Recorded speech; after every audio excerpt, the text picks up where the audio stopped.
મોરબી જિલ્લાના જુદા જુદા વિસ્તારમાં પોલીસ દ્વારા ક્લિનિક અને દવાખાનાઓમાં ચેકિંગ કરીને બોગસ ડોક્ટરોને પકડી પાડવામાં આવી રહ્યા છે.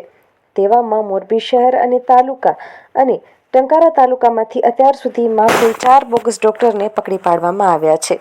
તેવામાં હળવદ તાલુકામાં પોલીસે જુદા જુદા ગ્રામ્ય વિસ્તારોની અંદર બોગસ ડોક્ટરોને શોધવા માટેથી થઈને ખાસ કવાયત હાથ ધરી હતી અને અલગ અલગ ગામની અંદર 1-2 નહીં પરંતુ 5 બોગસ ડોક્ટરને પકડી પાડીને તેમની સામે હળવદ તાલુકા પોલીસ સ્ટેશન ખાતે ગુનો નોંધીને આગળની કાર્યવાહી હાથ ધરી છે.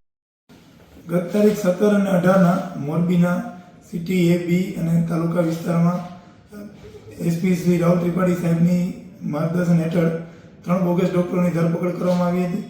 આ મોહિમ છે આગળ ચાલતા આજરોજ હળવદ ટંકારામાં કુલ 6 બોગસ ડોક્ટરો પકડાયા છે.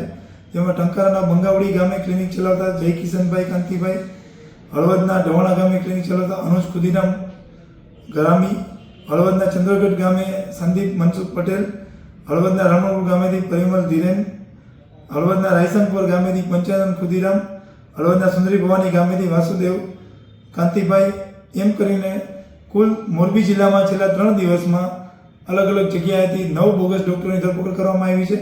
જેમાં આજરોજ હળવદ અને ટંકારાના 2 થઈને કુલ 1,80,000 જેવો મુદ્દામાલ પકડવામાં આવ્યો છે. જેમાં ઇન્જેક્શન, વિવિધ દવાઓ, પાટાપિંડીના સામાન વગેરે મળી આવ્યું છે અને આ ડોક્ટરોની કાયદેસર અટકાયત કરી અને આગળની કાર્યવાહી કરવામાં આવી છે.